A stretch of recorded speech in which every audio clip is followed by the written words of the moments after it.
The air was filled with excitement as guests filled the grand hall of the Golden Crest Hotel.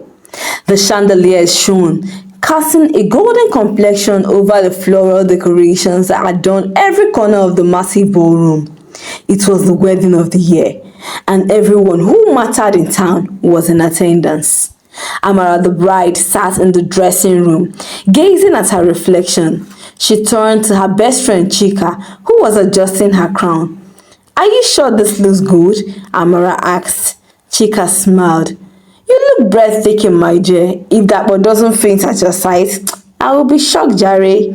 Meanwhile, in another wing of the hotel, Dapo adjusted his cufflinks nervously. His best man Tunde patted him on his back.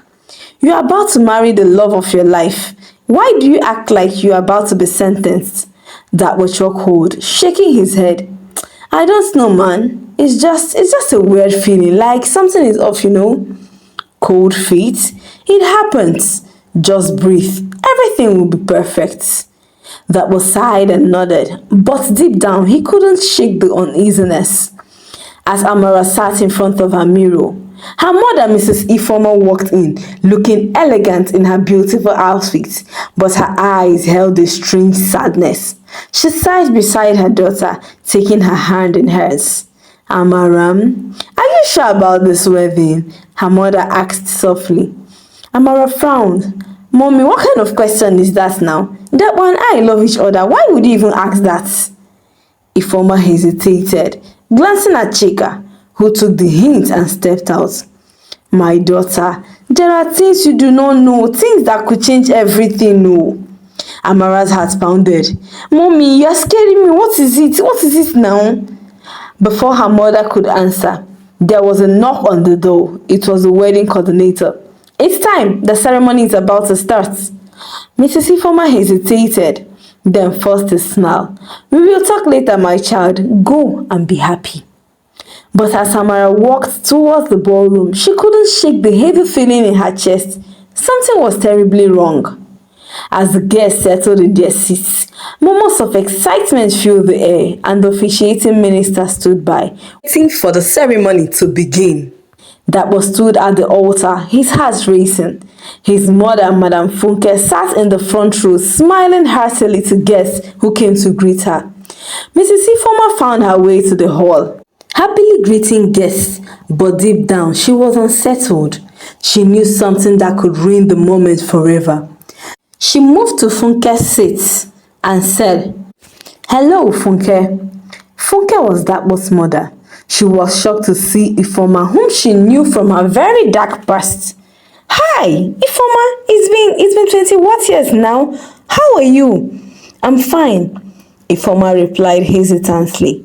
"I came into the country yesterday for my son Dapo's wedding. The groom is my son," Funke replied happily. "Well, the bride, Amara, is my daughter," Ifoma informed sadly. "Wait, you are my in-law?" No. The bride's mother kept dodging me since yesterday night. "Wait, was that you?" Funke's voice was loud enough to draw attention to them.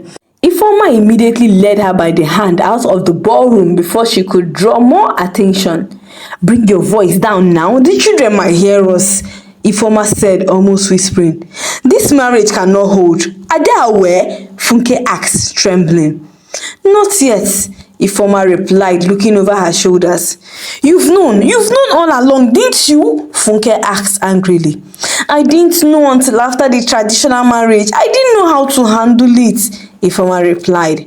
Funke clenched her fists, her lips trembling. I just can't." They were interrupted by the sound of the wedding march playing, and they walked into the ballroom and sat on their seats. The doors swung open, and Amara walked in, radiating beauty and grace. All eyes turned to her, but Funke's world spun as she saw the young woman in her beautiful wedding dress. Memories she had buried long ago resurfaced, hitting her like a tidal wave. She could no longer keep quiet. As Amara approached the altar, Funke shot to her feet, her voice trembling but loud enough for everyone to hear. "Stop! This wedding cannot go on." Gasps echoed throughout the hall. Guests turned in confusion, whispering among themselves. The officiating minister frowned, glancing at Dapo and Amara, who stood frozen in shock. Dapo's heart pounded in his chest. "Mom, what are you doing?" he asked angrily. Funke ignored him and turned to Ifeoma, who had also risen from her seat, her hands shaking. Ifeoma swallowed hard, turning to Amara. I was going to tell you. I tried, but I...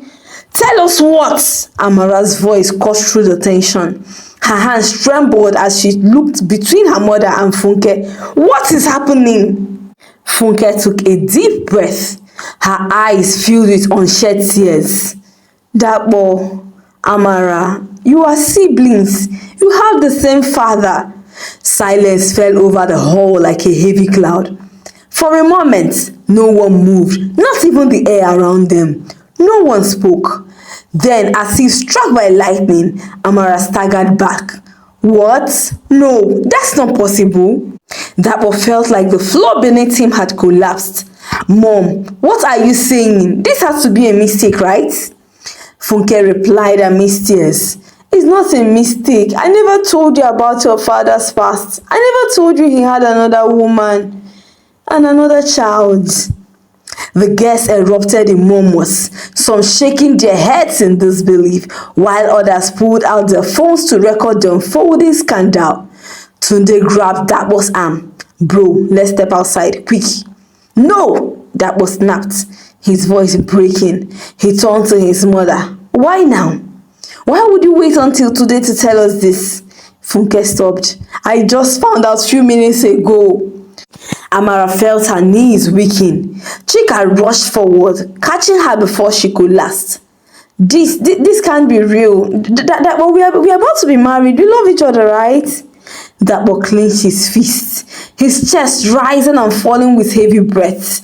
He turned to Ifeoma. Is this true? Is she really my sister? Ifeoma hesitated, then nodded slowly. Yes, my son, it is true. Dapo let out a loud, sorrowful shout. He left Amara standing there, tears streaming down her face. The wedding of the year has just turned into the scandal of the century.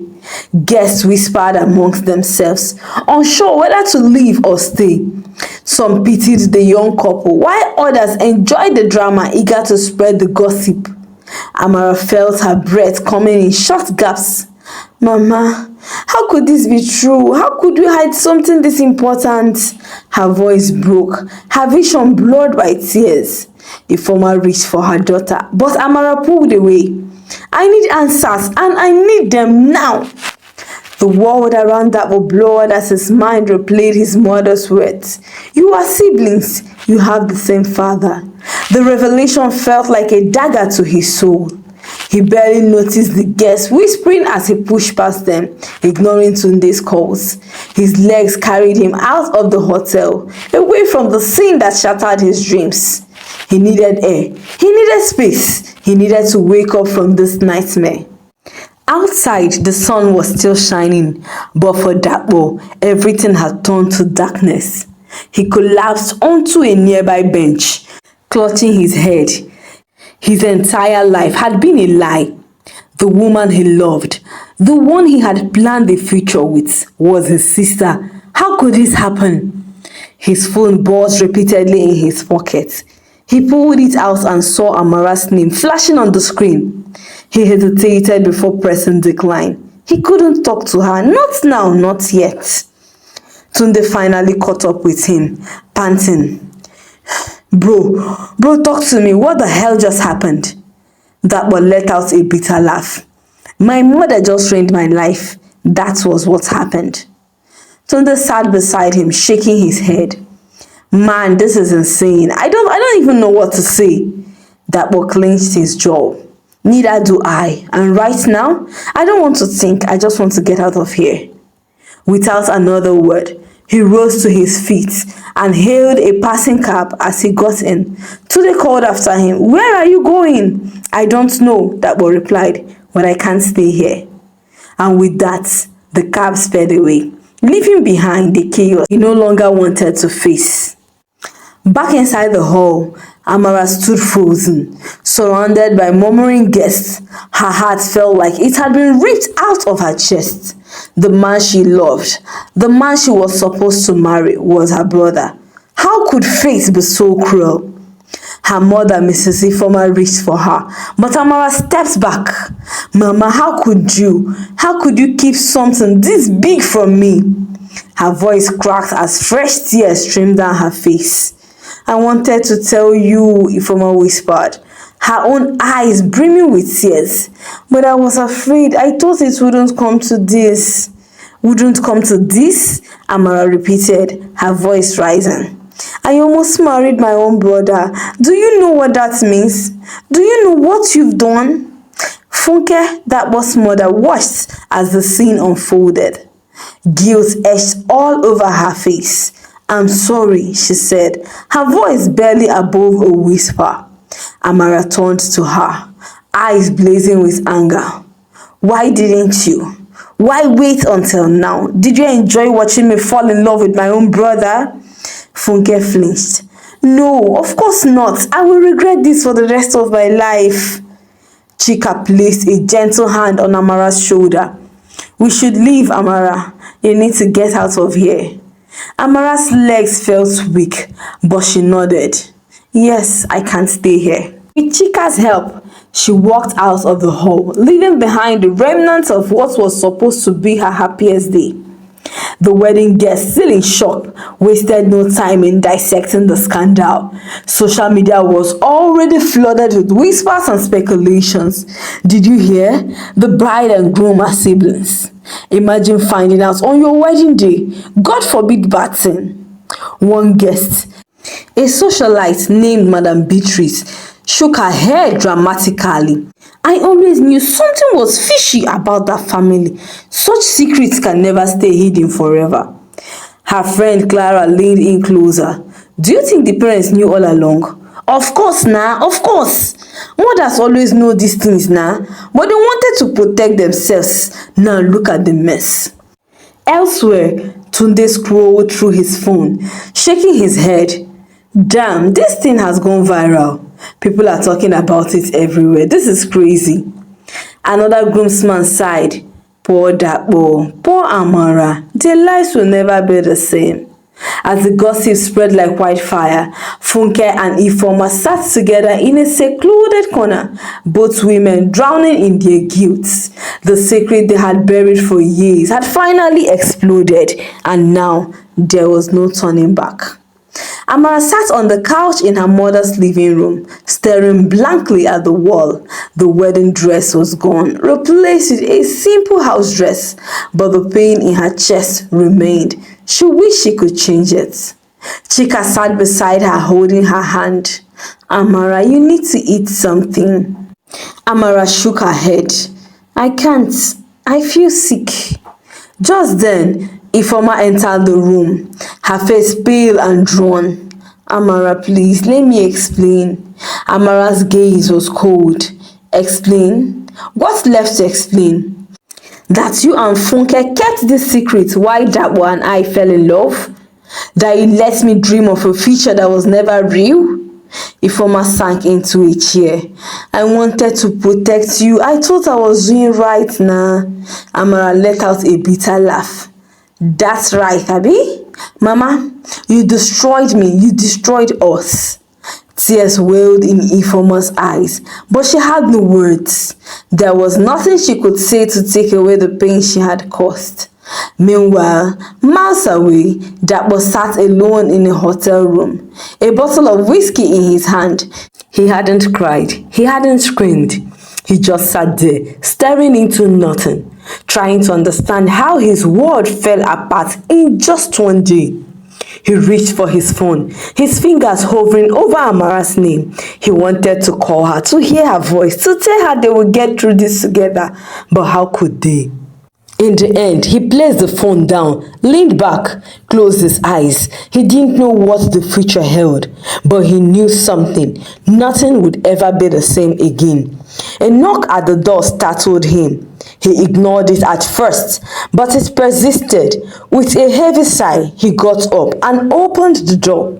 He saw Tunde standing there, concern etched all over his face. Bro, you need to stop running, Tunde said, stepping inside. You can't drink this away. Dapo let out a bitter chuckle. What else can I do, Tunde, huh? How am I supposed to do now? Tunde closed the door and sat on the edge of the bed. You have to deal with this. Talk to Amara, talk to your mother. Hiding in a hotel room won't change what happened. Dapo ran a hand over his face. I can't talk to Amara. What would I even say to her? Hey, sorry, our love was a mistake. She must hate me now. Tunde shook his head. She doesn't hate you. She's hurting too. Just the way you are. You both need each other right now. Dapo sighed. I don't know, man. I feel lost. Tunde placed a hand on his shoulder. You are not alone, Dapo. You have people who care about you, but you need to face this head on. Dapo nodded slowly, the weight of Tunde's words sinking in. A few days later, Dapo finally gathered courage to see Amara.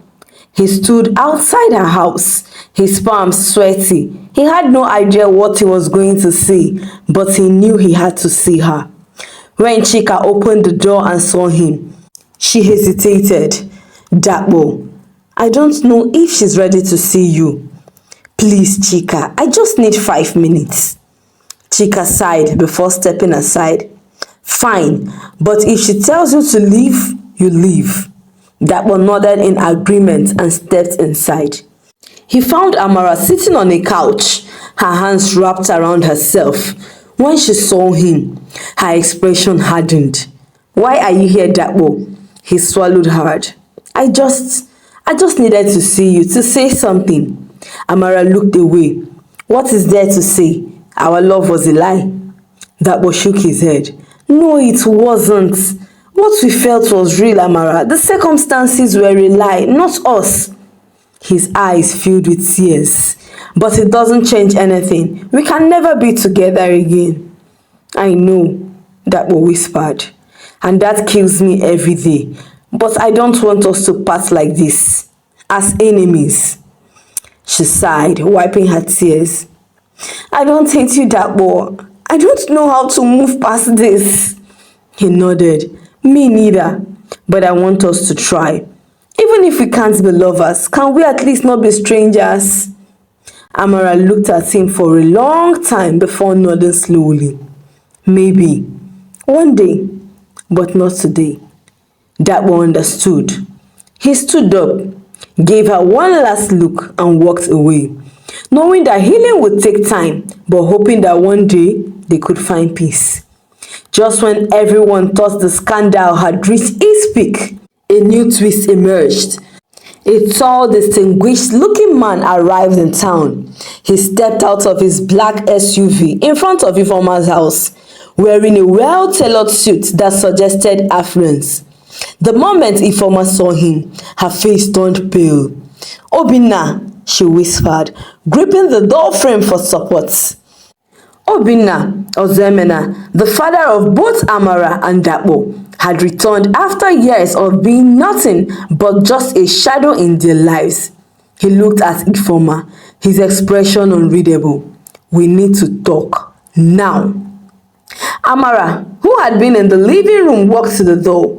The moment she saw him, her heart pounded. Who is this? She asked, her voice cautious. Ifeoma swallowed hard. Amara, this is your father. Amara's eyes widened. My father? The man who abandoned us? Obinna sighed. I never abandoned you, Amara. You don't know the full story. Oh, please, Ifeoma snapped. Spare me the lies. You disappeared and left me to raise our daughter alone. Obinna's face darkened. I left because I was lied to, because you told me that the child Funke was carrying wasn't mine. Ifeoma froze. That's not true. It is, Obinna said, his voice firm. You knew I had an affair with Funke. You knew that what was mine, yet you never told me. You let me believe I had no son, and Funke never corrected the lie. Tears filled Ifeoma's eyes, but she said nothing. Amara, shaking, turned to her mother. Mama, is it true? Ifeoma couldn't look at her daughter. Amara's world was spinning again just when she thought the worst was over. The weight of Obinna's words filled the room like a heavy fog. Amara looked from her mother to the man who claimed to be her father. Her stomach churned with anger and confusion. Mama, she whispered as her voice shook. Tell me this isn't true. Tell me you didn't lie to him, to me, to everyone. Ifeoma opened her mouth, but no words came out. Instead, she covered her face with her hands and let out a deep sob. I wanted to protect you, Amara, she finally said. Obinna was not a good man back then. I didn't want you to grow up knowing the pain of his betrayal. Obinna stepped forward. I made mistakes, Ifeoma, but you denied me the chance to do right by my children. You let me believe I had no child. Amara shook her head. So this whole time you were alive, you were out there, and you never looked for me? Obinna exhaled. I thought you had another father. Ifeoma remarried quickly, and I assumed she wanted to erase me from her life. I didn't know you were mine. Amara turned to her mother. You remarried and you never told me? Ifeoma wiped her eyes. It was a brief marriage, and I never wanted you to know the pain of an absent father. I gave you another surname and a new life. I thought it was best for you. Amara let out a bitter laugh. The best? Look where that's got us. If you had told the truth, none of this would have happened. Dapo and I wouldn't even have fallen in love. Obinna sighed heavily. I came back because I heard what happened. I want to make things right. Amara scoffed. You are 20-something years late, Mr. Man. You are just another stranger to me. With that, she turned and walked away, leaving her mother sobbing and Obinna standing in stunned silence. Tunde had been the one to call Dapo's attention about the unexpected arrival of his father. At first, Dapo refused to go. What was the point? His life was already shattered, but something inside him nagged at him to hear the man out. So here he was, sitting across from Obinna at a quiet restaurant, staring at the man he never knew was his father. Obinna sighed. I know I have no right to ask for forgiveness, Dapo, but I need to tell you my own side of the story. Dapo folded his hands. I'm listening. Obinna took a deep breath. Your mother and I were brief. It wasn't serious, just a fling. But when she got pregnant, she told me the baby wasn't mine, and I believed her. She got married soon after, and I moved on with my life. Dapo's jaws clenched. So you never even questioned it? You never even thought to check? I had no reason to. Ifeoma convinced me that I was not your father, and Funke never admitted the truth either. I only found out recently. Dapo let out a big chuckle. So all this pain, all this madness was because of your lies. If you had just been honest and faithful to your marital vows, none of this would have happened. Obinna lowered his head. I know, and I hate myself for it. But I want to be in your life now, if you let me. Dapo's eyes burned with unshed tears. I don't even know who I am anymore. I've lost everything, and now you want to play father? Obinna nodded solemnly. I do, but I won't force it. I just want you to know I'm here if you ever need me. Dapo swallowed hard. He wanted to scream, to curse, to punch something. But he also wanted to know more about this man who had unknowingly shaped his fate. He stood up. I need time. Obinna nodded. Take all the time you need. I will be waiting. Dapo turned and walked away, his emotions already in a mess. Would he ever be able to forgive the people who had broken him? Amara spent days locked in her room, avoiding the outside world. She ignored calls, messages, and even visits from Chika. She was tired of people trying to comfort her when her entire world had crumbled. But on the 5th day, She finally stepped out of the house, not because she felt better, but because she knew hiding wouldn't fix anything. She had to face her reality. She walked into the local church seeking solitude. As she sat on one of the benches, staring at the altar, she felt someone sit beside her. It was Chika. "I figured I would find you here," Chika said softly. "You always come here when you need clarity." Amara sighed. "I don't even know what clarity looks like anymore, Chika." Chika placed a hand over hers. "You don't have to figure everything out today. Just take it one step at a time." Amara turned to her best friend. "What if I never heal from this? What if I never trust again?" Chika smiled gently. "You will. It will only take time, but definitely you will." Amara exhaled. "I need to leave this town for a while, Chika. I need space." Chika nodded. "Maybe that's a good idea. A fresh start somewhere else." Amara looked ahead, determination settling in her heart. Yes, a fresh start. Dapo stood at the bus terminal, staring at the tickets in his hand.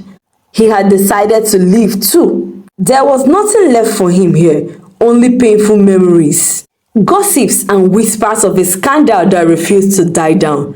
Tunde was there with him, shaking his head. "Are you sure about this, bro?" Dapo nodded. "I need to go. Tunde, I need to figure out who I am without all those lies." Tunde sighed. "Where will you go?" Dapo shrugged.